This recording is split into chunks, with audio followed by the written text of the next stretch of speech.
Hello, everybody. I recently had a session with somebody who taps into our soul blueprint or imprint. And he was telling me that the interference or confusion in my life comes from being centered in the fourth chakra and relate to the world from this fourth chakra. And he was telling me that the place to relate from is the sixth chakra. And from the sixth chakra, we can relate in a way that is much more harmonious and much more neutral and objective.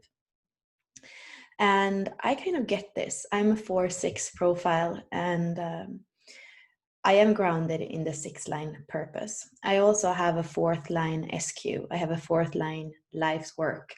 I have a fourth line core wound. So for me, very much is centered around the interplay and the dynamic between those two lines or those two chakras, the heart and then the kind of neutral witness that we can see through our third eye and tap into through the sixth chakra.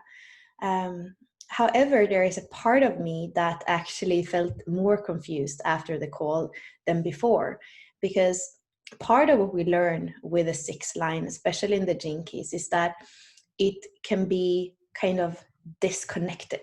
It can be a bit aloof, and that we really wanted to come back into the body and to be human, because it's so focused on what's coming. It's so focused on the vision, on the perfection of what could be. And a lot of my journey has been to come down into the humanness of the fourth line of the heart and to stay there and to relate from there instead of leaving, you could say. Instead of going to the element of spirit, I've had to come back to the element of air and breathe through those situations where it's actually not easy to be human. So when I heard that where I'm supposed to be is the sixth chakra, there was a part of me that even felt sad that in this world, if we go to the human and we relate from that place, it's going to be hard and confusing. He was saying that that is the place where we actually compare ourselves to the other, and where we still can't really feel that everything is divine will, and that there is no such thing as things being unequal or not fair, because we probably have many lifetimes. There's karma, and we come here to learn something every time, and the soul gets exactly what it needs to learn.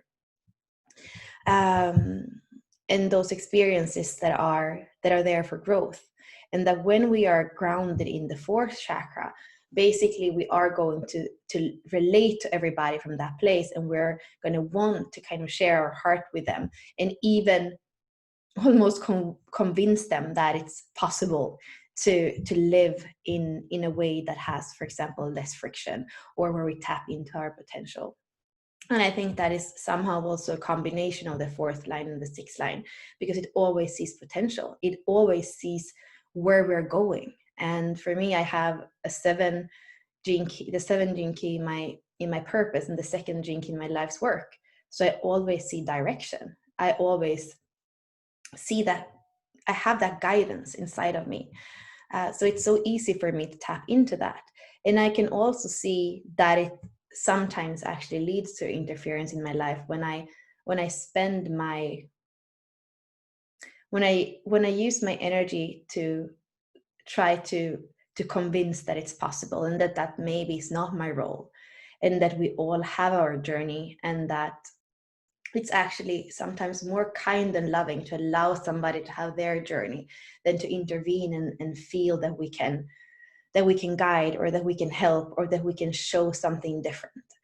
And maybe that is the thing with the sixth line and being grounded, is to be the role model. It's not to take your heart into the matter and feel so much so that you kind of get lost in that feeling. It is to keep the heart open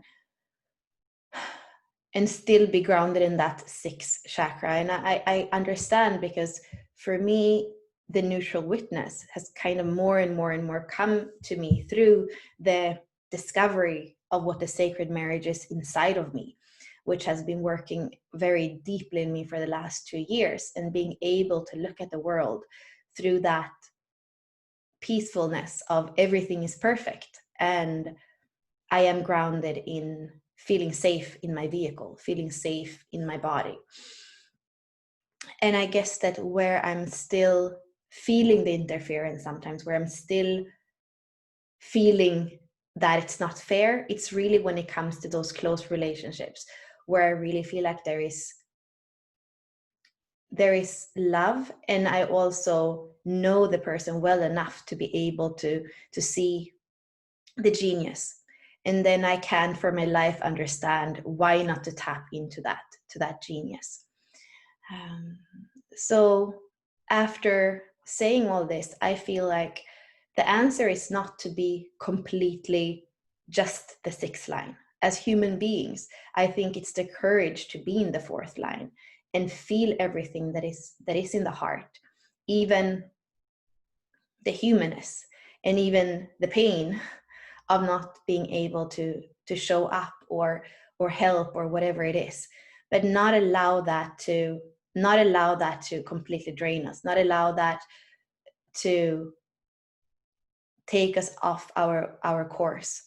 So it's a combination between the perspective, the neutral witness of the sixth line, the vision of the sixth line, the knowingness of the sixth line, and then the human heart in the fourth line that has kind of that capacity to navigate the fine line of what it is to be compassionate, what it is to be empathic, what it is to be a friend, what it is to be a lover, without losing ourselves in it. So I would love to have your perspective on this, and I feel like myself, I'm refining it, I'm allowing it to sink in, and I'm allowing the dynamics and the interplay of the fourth line and the sixth line to kind of show me the truth. So thank you for listening.